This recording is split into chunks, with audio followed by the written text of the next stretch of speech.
The night began like hundreds before it. Music spilled onto the street in uneven waves, bass thudding through brick walls, laughter drifting between parked cars. Inside the Harlem nightclub, bodies pressed close, glasses clinked, and confidence grew louder with every song. This was a place where people came to be seen, to forget, to feel important for a few hours. Judgment softened under dim lights, boundaries blurred, and mistakes felt smaller than they were. She hadn't arrived with an entourage, no announcement, no demand for attention. Bumpy Johnson's daughter moved through the room like any other young woman that night, dressed neatly, aware of eyes but not seeking them.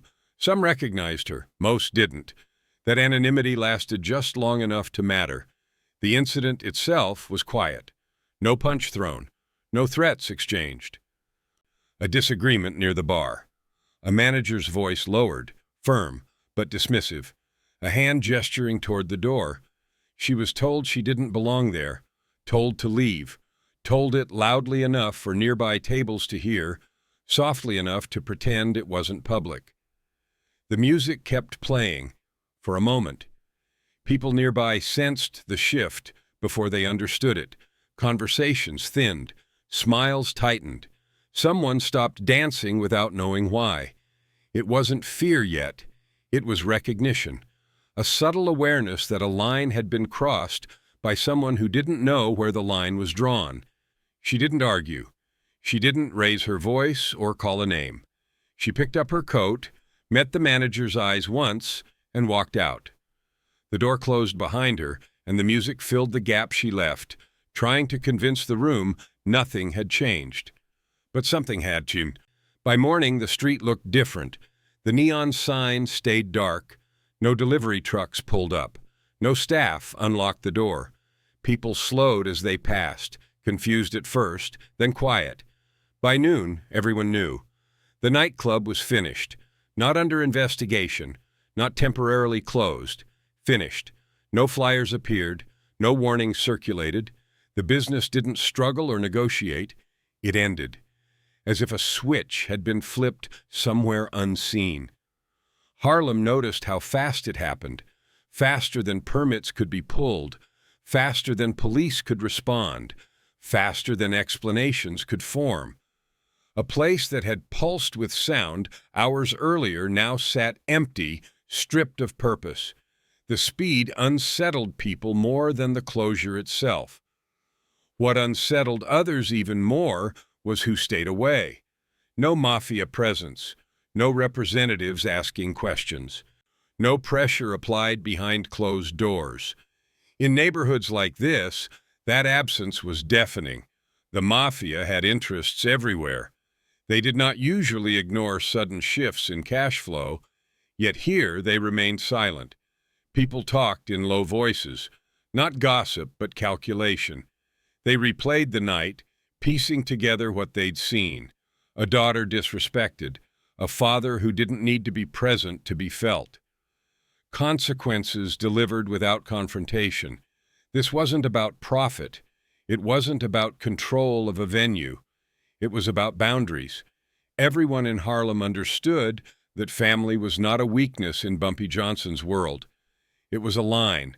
Cross it, and response arrived without warning, without spectacle. The club owner didn't plead publicly. There was no apology in the papers, no attempt at reopening under a different name. He disappeared into the background, business reputation erased overnight. People understood what that meant too. The most unsettling part was how calm it all felt. No chaos followed, no retaliation. Just a quiet correction that left no room for misunderstanding. By evening, the street adjusted, foot traffic shifted, music played elsewhere. Harlem absorbed the change the way it always had, efficiently and without ceremony.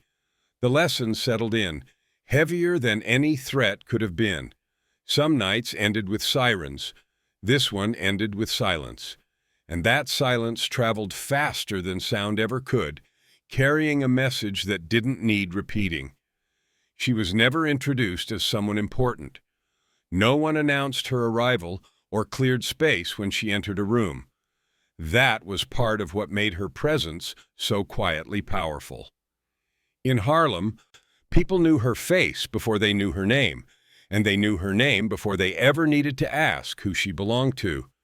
She moved through the neighborhood like someone who understood where she stood and where she didn't need to stand at all. Bumpy Johnson had made a deliberate choice early on. His family did not sit in back rooms. They did not attend meetings. They did not absorb the noise that followed him everywhere else. He believed separation was protection. Harlem respected that boundary because it mirrored their own values. Family was sacred territory. You could argue business. You could fight over money. You did not pull children into it. Yet separation never meant invisibility. His daughter was part of the neighborhood's rhythm. Shopkeepers watched her grow taller. Neighbors remembered her manners. Musicians nodded when she passed. She wasn't shielded by fear, but by familiarity. People looked out for her not because they were ordered to, but because it felt natural. Harlem had its own way of claiming people. It wasn't about blood alone. It was about presence. She belonged because she lived there, because she spoke kindly, because she carried herself with quiet confidence that didn't need explanation. She represented continuity in a place that saw too much loss. That mattered. When people spoke about her, they didn't speak in whispers. They spoke with the same tone they used for neighbors they respected. There was no glamour attached, no myth-making, just recognition. That recognition created protection stronger than any threat could. The nightclub incident felt wrong immediately because it violated something communal. The man who told her to leave didn't just insult a father's child. He disrupted a shared understanding. He treated someone known as disposable. Harlem rejected that instantly. That rejection didn't need coordination. It happened because people already knew where the line was. You didn't need to know her personally to know she shouldn't be treated that way. You only needed to understand how the neighborhood worked. Bumpy had never asked Harlem to watch over his family. He didn't have to. The neighborhood did it on its own terms. That was the difference between authority and respect. Authority demands compliance. Respect inspires responsibility. People remembered how he paid hospital bills quietly, how he intervened when landlords pushed too far, how he listened when mothers spoke. His daughter carried that history with her without ever mentioning it. When she was disrespected, that history reacted. The speed of the response wasn't about fear of Bumpy Johnson. It was about loyalty to the neighborhood's own standards. Harlem had been insulted publicly. It corrected that insult the only way it knew how. This was why no argument followed. No one needed convincing.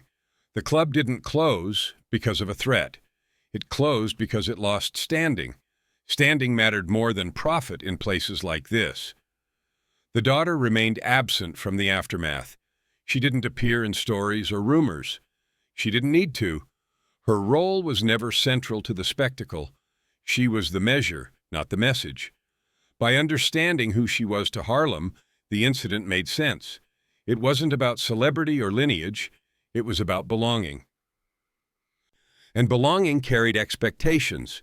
When those expectations were violated, Harlem responded not with noise, but with withdrawal. Access disappeared. Support vanished. Business followed. The lessons settled quickly. Respect here was shared, not enforced. And once that was understood, the outcome felt inevitable. Inside the nightclub, the decision didn't feel historic.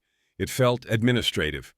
Music was loud, drinks were moving fast, and the night had already blurred into routine. The staff had handled arguments before, escorted people out before, raised their voices before. This was not the first time authority had been exercised under dim lights and cheap confidence. That familiarity dulled judgment. The man who spoke up believed he was enforcing order. He had done it 100 times, maybe more. A gesture toward the door, a sharp word, a reminder of who controlled the space. Alcohol helped him mistake impatience for confidence. He didn't pause to consider the room. He didn't ask a name. He didn't need to. Or so he thought. Around him, others nodded without thinking, not in agreement, but habit. Nightclubs run on momentum. You don't stop the music for reflection. You keep things moving, keep the crowd satisfied, keep the night profitable. In that logic, removing someone quietly felt responsible, necessary even. No one inside the club believed they were making a statement. They believed they were avoiding one. They wanted the incident to disappear as quickly as it had appeared. The mistake was assuming disappearance worked the same way for everyone. There was no hatred driving the moment, no plan, no malice sharpened by rivalry. That made it worse. The lack of intention didn't soften the impact. It removed the excuse. This wasn't a crime of passion. It was a failure of awareness. The people involved underestimated the environment they operated in. They knew Harlem as nightlife, not neighborhood, as customers, not community. They saw faces, not relationships.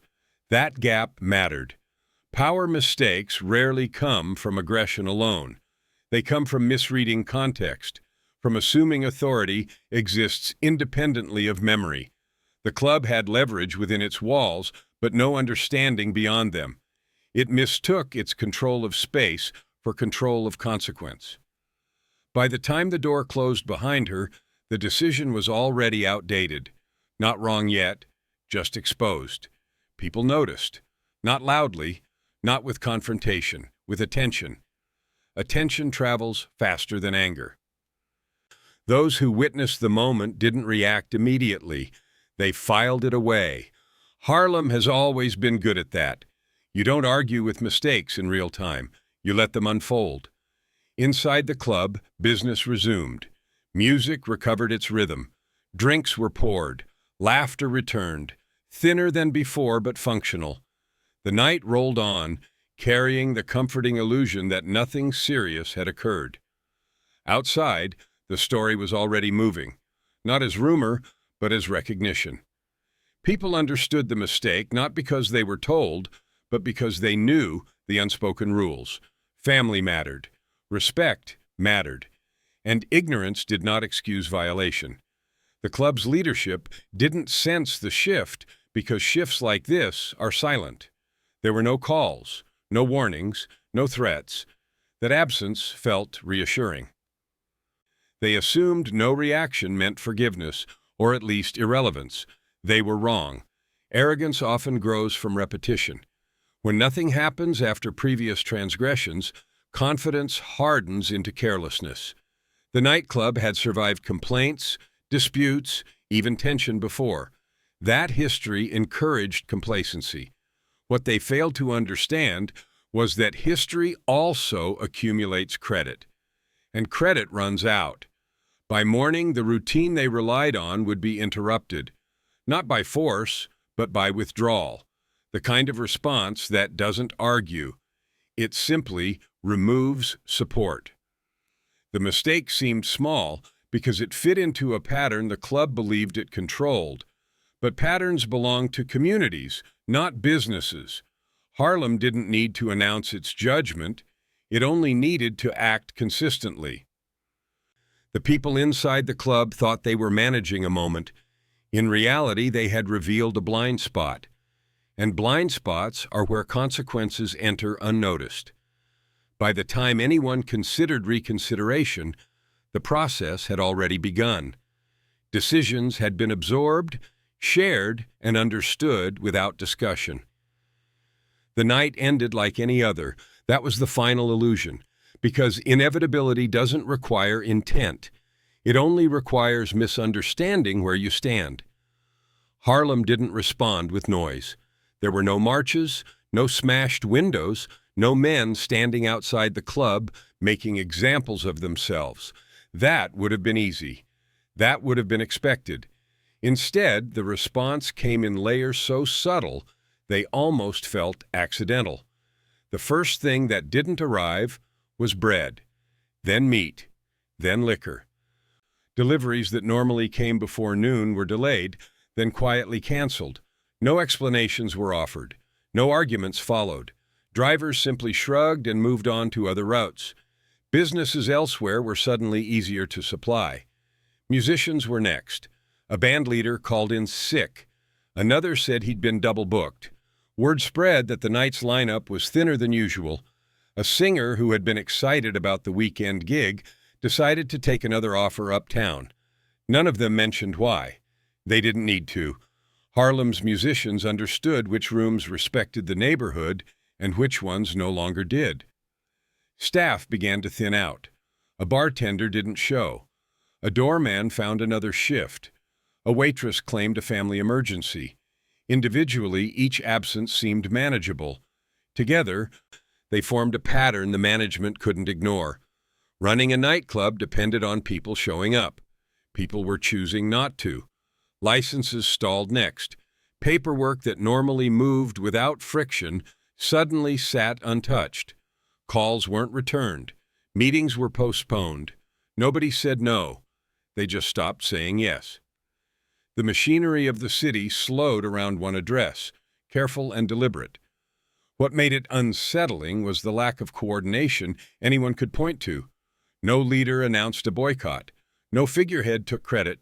Yet everyone seemed to understand their role. This was how Harlem enforced standards, not through confrontation, but through withdrawal. The mafia noticed immediately. They always did, but they stayed away. Not out of fear and not out of weakness, out of recognition. This wasn't their fight to manage. This was a neighborhood correcting something internally. Intervening would have disrupted the order already forming. In Harlem, territory wasn't just about money or control. It was about belonging. The mafia understood that pushing back here would cost more than it gained. Silence, in this case, was respect. The nightclub didn't collapse overnight. That would have drawn attention. Instead, it suffocated. Each day brought another small complication, another missing piece, another quiet refusal. The lights still turned on, but fewer people came through the door. Those who did stayed briefly, sensing something off they couldn't name. Management searched for explanations that didn't involve responsibility. They blamed scheduling, weather, competition. They waited for things to normalize. They didn't realize normalization required trust.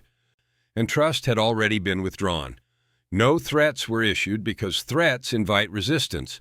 This response invited acceptance. There was nothing to fight against, no enemy to confront, just absence. Harlem had always operated this way. When something violated the community's sense of order, the response was not to destroy, but to isolate, to remove participation, to let the offending party feel the cost of standing alone. What made it powerful was its patience. No one rushed. No one gloated. People simply adjusted their behavior as if the decision had already been made, because in their minds it had. Within days, the nightclub felt hollow. Music echoed where it used to pulse. Conversations sounded strained. The staff who remained sensed the end before it arrived. You could feel it in the way doors closed too loudly, in the way people avoided eye contact. The silence wasn't empty. It was organized. And still, no word came from BumpyJohnson. No statement, no appearance. That absence mattered more than any visible response. It told Harlem this was not personal enforcement. It was communal correction. By the time the owners considered reaching out, there was no one left to reach. The neighborhood had already moved on. Attention shifted elsewhere. New spaces filled the gap. Harlem didn't linger on mistakes. It learned from them and continued. The club didn't die in a blaze. It faded. And in Harlem, fading like that was the clearest sign a line had been crossed and understood. This was how respect was maintained. not through fear, but through participation. When participation was withdrawn, the message was complete. The city absorbed the lesson quietly, and the street returned to its rhythm.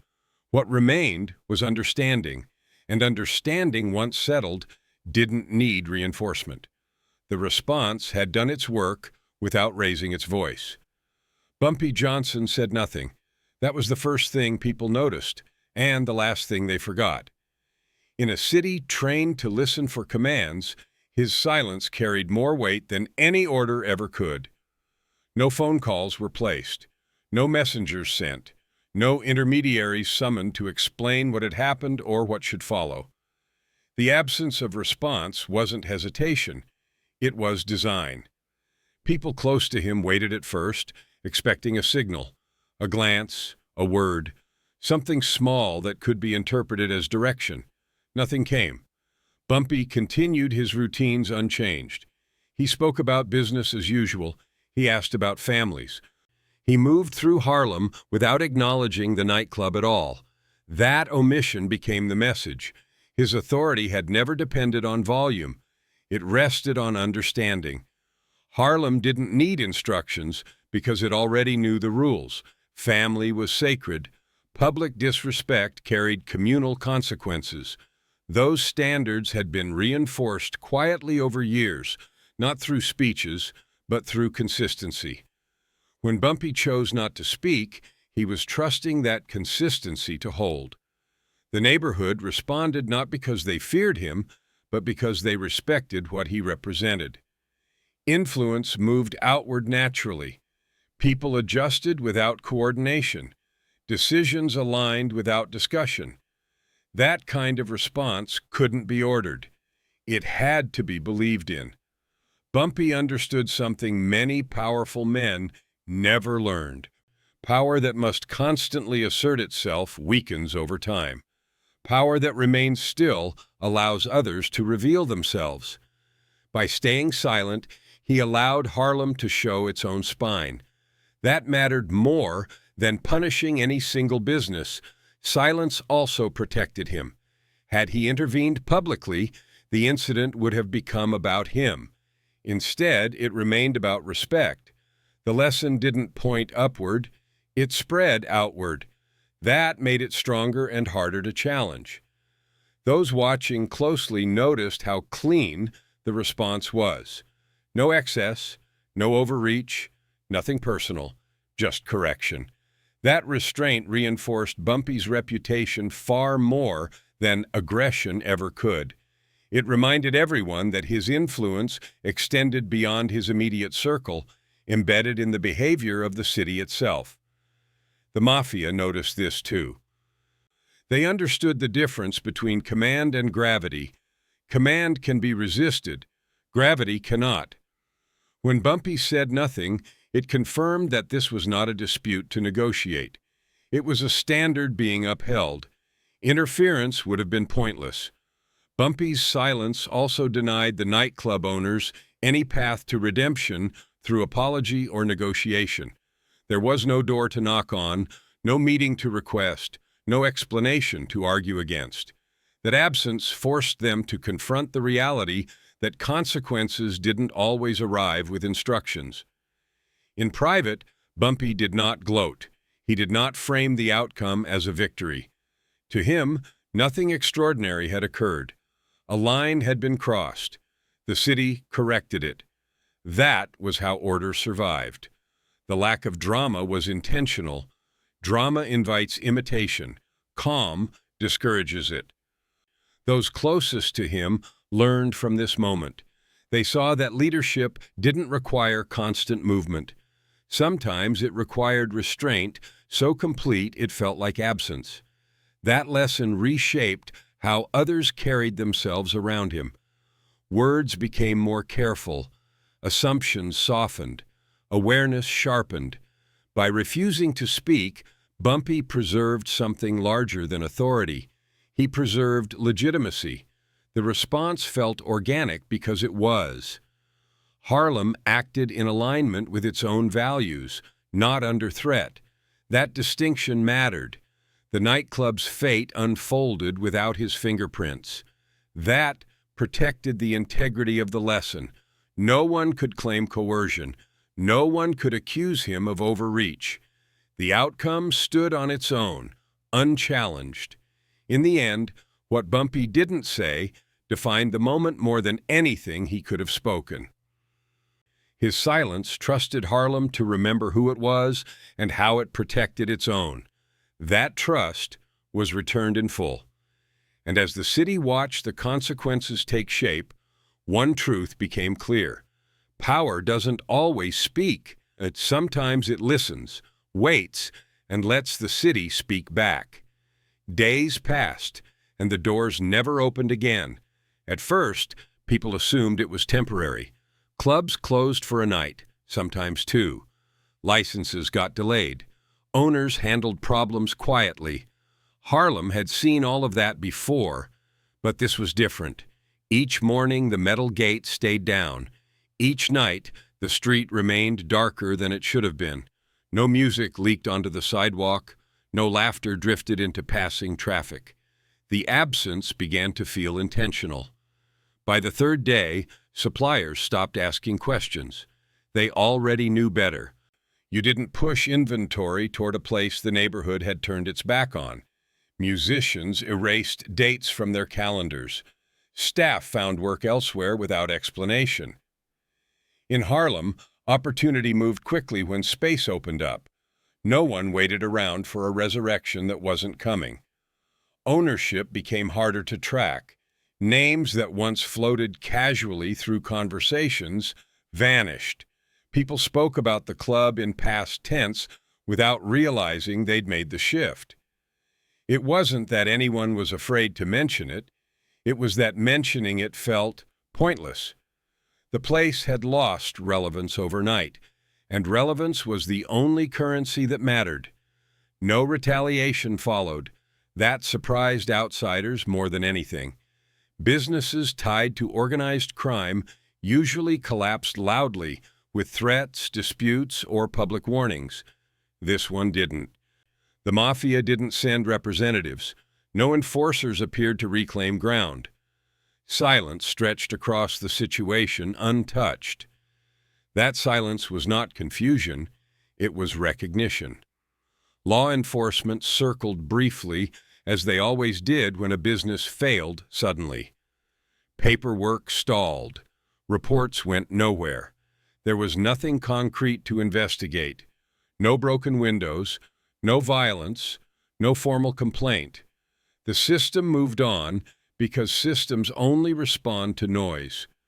Harlem had resolved this without making any. The club's sign stayed up longer than it should have, a ghost of ambition clinging to brick. Eventually, even that came down. Not dramatically, just gone one morning, leaving a lighter patch on the wall where it had once been. That patch faded too. People adjusted their routes without thinking about it. They stopped passing that corner. New habits formed. The street absorbed the change the way it absorbed everything else. Businesses that didn't belong quietly made room for ones that did. That was how the neighborhood maintained balance. What stood out most was how little emotion surrounded the end. There was no celebration, no gloating. Nobody claimed credit. The disappearance felt procedural, almost administrative. A correction carried out with efficiency and restraint. Harlem didn't need spectacle to confirm authority. It needed alignment. The lesson was clear without being stated. You could lose everything without a single act of force being applied. All it took was collective withdrawal. When a community decided not to support you, not to acknowledge you, not to engage with you, the outcome was final. Destruction didn't always arrive through violence. Sometimes it arrived through indifference. People remembered that. Conversations softened after that. Decisions slowed. Owners paid closer attention to who they offended and why. Disrespect stopped feeling casual. It felt expensive. The club never reopened because reopening required permission it would never receive. Not from Bumpy Johnson, but from Harlem itself. And Harlem had already answered. By the time weeks passed, the location had become just another closed storefront among many. But everyone who lived there understood the difference. This wasn't failure, it was removal. A business erased because it violated something deeper than law or profit. As the city moved forward, the incident stopped being discussed altogether. It didn't need repetition. It had done its work. The absence spoke clearly enough. What remained was understanding. That power could end things quietly. That restraint could be decisive. That survival depended on recognizing when a place no longer belonged. And as Harlem filled the space with new life, one truth lingered beneath the noise. When a community withdraws its support, no amount of influence can force it back. The mafia noticed immediately, and they understood something outsiders missed. This was not hesitation. It was not fear. It was recognition. Harlem was responding according to its own internal order, and interfering would have meant crossing a boundary that even the most powerful organizations respected. Silence, in this case, was not absence. It was acknowledgement. For decades, the mafia had measured power through leverage, intimidation, and visibility. They understood pressure points, knew when to apply force, and knew when to make examples. But Harlem operated on a different frequency. Its authority did not announce itself through violence. It emerged through alignment, memory, and collective decision. The mafia saw that clearly the moment the nightclub went dark. Intervening would have changed the meaning of the event. It would have reframed a local correction into a territorial challenge. That would have forced escalation. And escalation, in this case, would have benefited no one. The nightclub was already finished. The lesson had already landed. There was nothing left to reclaim without igniting something far larger than a single business. Power systems survive by understanding where they end. The mafia knew that Harlem was not simply another market. It was a community with its own rules, enforced through relationships older than contracts. Bumpy Johnson did not need their permission, and he did not need their opposition. His influence operated beneath the surface, where visibility became irrelevant. The silence was deliberate, because interference would have exposed misunderstanding. Stepping in would have suggested that the mafia believed this was their lesson to teach. It wasn't. This was about family, respect, and local order. Those concepts carried weight. Harlem enforced long before organized crime formalized its hierarchies. There was also calculation. Any public move would have forced Bumpy to respond, not as a community figure, but as a rival power. That transformation would have turned restraint into confrontation.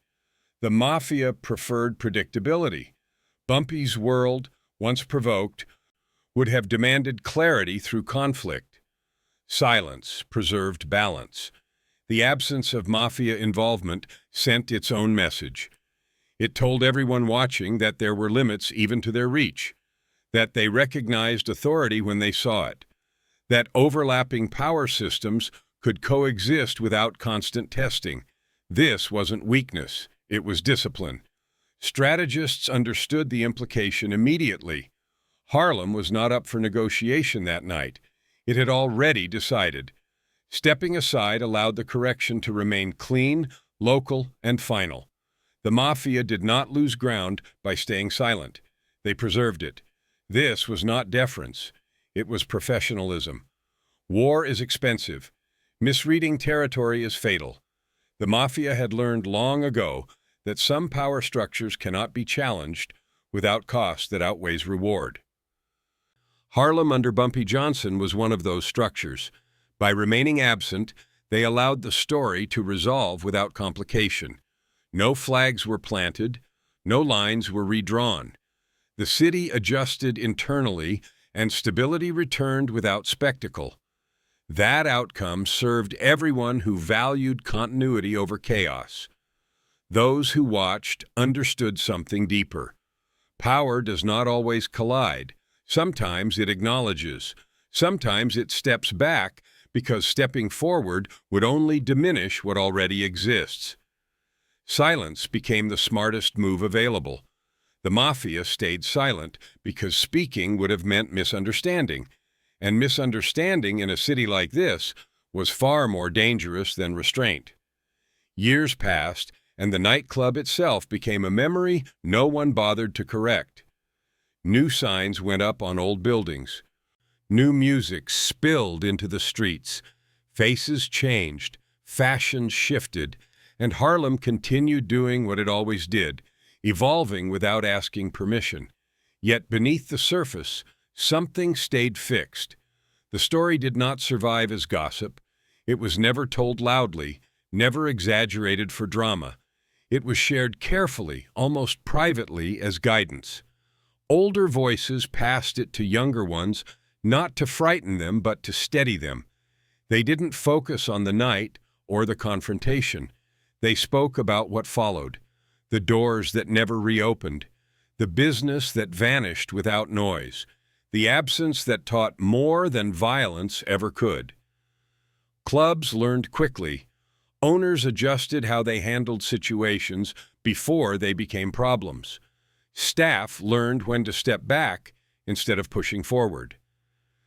Authority softened its tone in rooms where pride once ruled. The lesson didn't restrict Harlem, it organized it. Respect became preventative instead of reactive. Family, in particular, became a clear boundary, not as a slogan, not as a rule posted on walls, but as an understanding carried in behavior. People knew what did not belong in public spaces. They learned which lines were structural, not flexible. Crossing them did not invite negotiation. It ended relevance. Bumpy Johnson's name was not always attached when the story was told. Often it didn't need to be. The lesson stood on its own. That was part of its strength. Power that requires constant attribution weakens over time. Power that becomes implicit lasts. What Harlem remembered was not fear. It was clarity. There was comfort in knowing where limits were.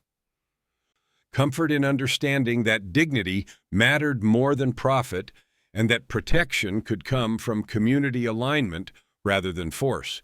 That clarity allowed people to move freely without constantly testing one another. The mafia, too, remembered.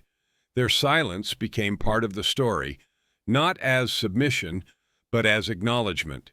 They understood that this wasn't about dominance. It was about jurisdiction of values. Harlem had handled its own correction, and that independence carried weight. As years passed, the story lost details, but kept meaning. Names blurred, dates faded. What endured was the rule. Family was not currency. Respect was not optional. Public humiliation carried consequences that arrived quietly and stayed permanently. Bumpy Johnson's legacy settled into that understanding. He was remembered less for acts of violence and more for what he made unnecessary. His restraint became instructional. It showed that power, when used precisely, didn't need repetition. One demonstration, correctly executed, could shape decades of behavior. Older residents spoke about that era with a mix of pride and calm, not nostalgia for danger, but appreciation for order. They understood that what held Harlem together wasn't fear of punishment, but shared awareness of consequence. New generations absorbed the lesson without realizing it.